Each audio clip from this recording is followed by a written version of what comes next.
And it's full of antiques at this time. And it has a brand new floor. Okay, this is the cold room. This was the cold room. Was the cold room, yeah. Was the cold room. Now, this was abandoned. This building was abandoned in 1971. Okay. I believe it was. Well, no. I have to take that back. Yeah, about 71. It was abandoned, and the roof leaked like mad. Yeah. Okay? And it rotted out the floor joists in this building. And eventually, a year after I bought this building, the floor fell in. Oh, wow. The floor joists at the wall, they just collapsed and went down. And so here is this V. And because it was a meat locker, it had to be washed clean, you know. And so they had concrete on the floor. Oh, yeah. With drains periodically. And so here's a drain here. You can feel a low spot. Oh, yeah, right there. Right there. Kind of like a floor drain, yeah. And so, but it all went in the basement. Oh, bummer. So this friend of mine, Jim Morgan, and I, he was 67 and I'm 68. And we rented jackhammers and opened the basement wall and drove a Bobcat in here and took all that concrete out. Oh, wow. We nearly killed ourselves. It took 7 weeks. But here are, before you, are all these antiques. I have cabinets. Cool. And I have, that's a little dish there, and there's an opening here. There's a little tool I got to sit here. I'm going to give that away. But you got to be careful. You got mice and all that kind of stuff. But this opening, if you know, is the way to the basement.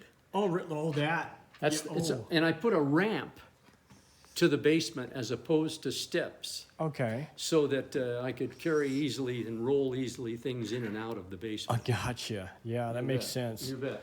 Oh, you got some, it looks like 9-irons, golf clubs in here? Well, I'm a golfer. I've been a golfer since I was, in my early 30s. I'm 78 now. Oh, wow. And so I have a lot of golfers. I have my uncle's golf clubs, my dad's brother, and I have a bunch of stuff. Anyway, so I have a ramp right here that goes down about 6 or 8 inches. So you'll see that. Oh, yeah, here we go. But what is extraordinary about what I'm going to have you do? Oh, excuse me. Sorry about that. I didn't mean That's to. okay. I'm going to have this. This is a Victorian dollhouse that my father constructed from scratch. Oh, wow. And it is he was a tool and die maker. Oh, neat. And he was a carpenter. And so, Oh, sweet.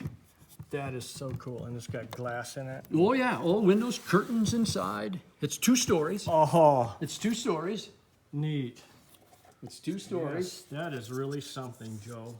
Well, my father was an outstanding craftsman. And then, of course, they open up.